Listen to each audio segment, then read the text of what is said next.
This section is about, or this little video is about my attempts to measure gas flow, gas flow rates and so on. So there are different devices obviously on the market, some very expensive, some very cheap. And I'll go through them very briefly. I've tried the ones that I'll be showing you today. I've got a little flow meter here. It's almost with a little ball. It is up to 2.5 liters per minute. I didn't seem to do anything when I connected that to the digester. The flow rate was obviously not high enough to get the ball up in the air, floating. So I moved away from that.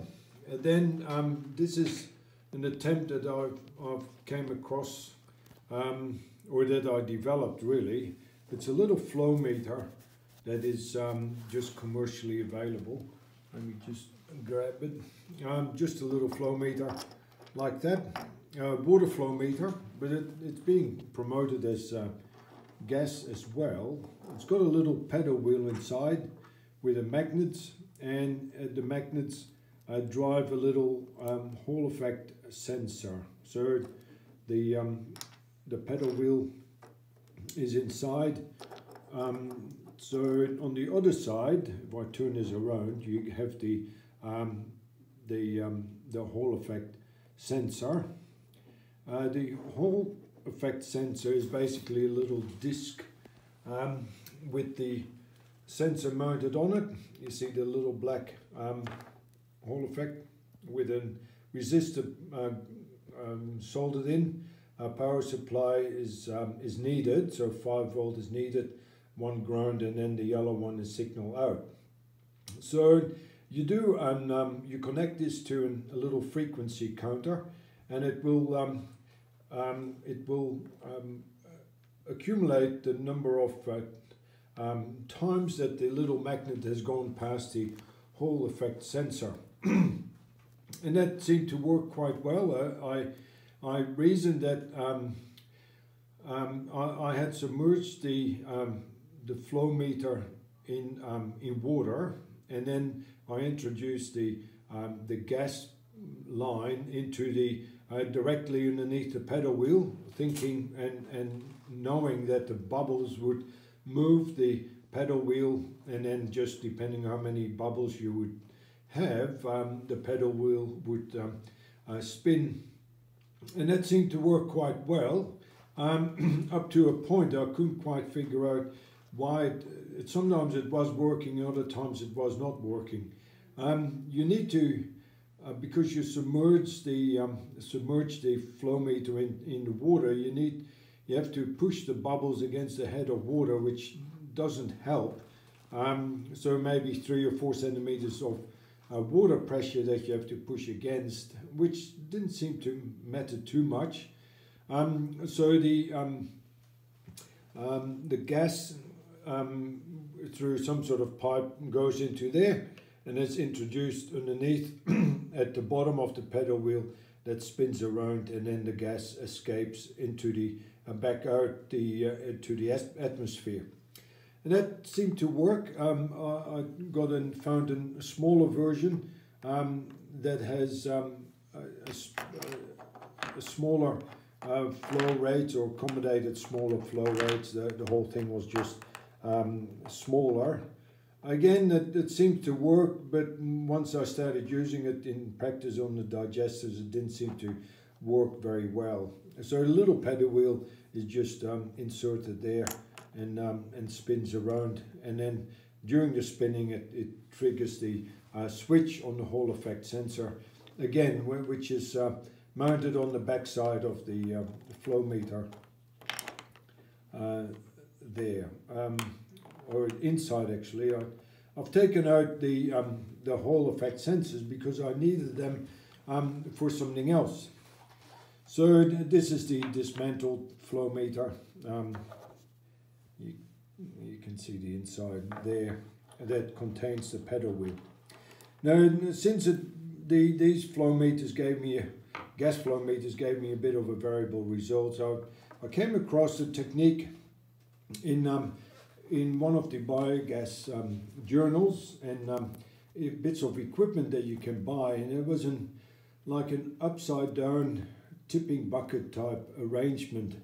Let me explain what I mean with that. A bucket rain gauge, a tipping bucket rain gauge, is basically a contraption that captures the water on one side of a tipping arrangement. As the one side fills up, it gets too heavy, and then it flips to the other side, and then the other side fills up. Well, if you invert that, or you turn it around and you trap the air underneath, and the same, more or less same contraption, you trap the air in one compartment up to the point that it starts pushing up the compartment up, and then because the angle of the roof is, or the top of the contraption is angled, the bubble escapes, and then it drops again, and then because the other side in the meantime started filling. So you can see here it's separated by a little compartment, and this compartment directs the airflow either to the front or the back of the contraption.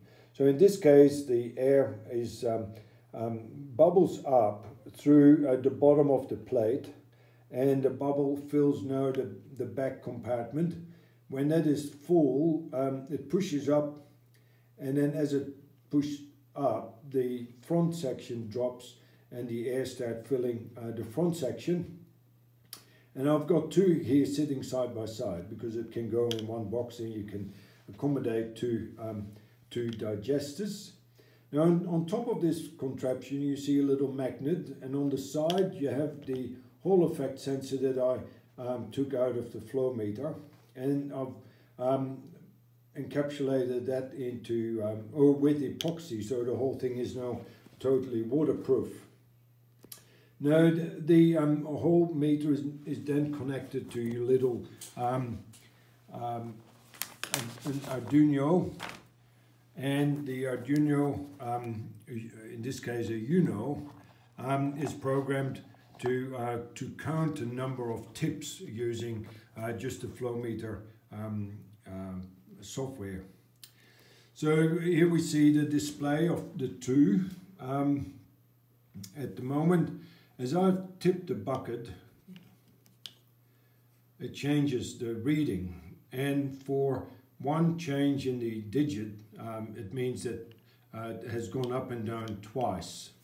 So two compartments have been filled with air when you change one digit. So you just multiply the number of tips or the tippings by twice the volume of air that can be contained underneath the little contraption, and then you get your flow, and you include a time, and that will give you the flow rate.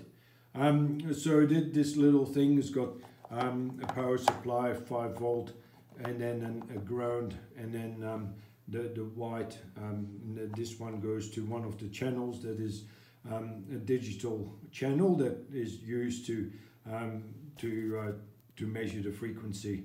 On the Uno, you only have two digital channels that accommodate frequency counting. On the Arduino Duo, it will have all the digital channels are capable of measuring frequency.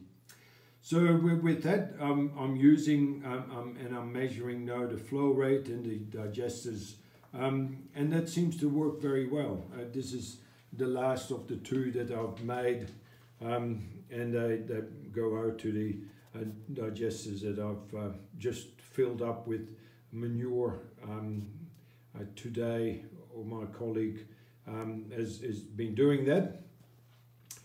So with that, it is our attempt to measure gas flow rate.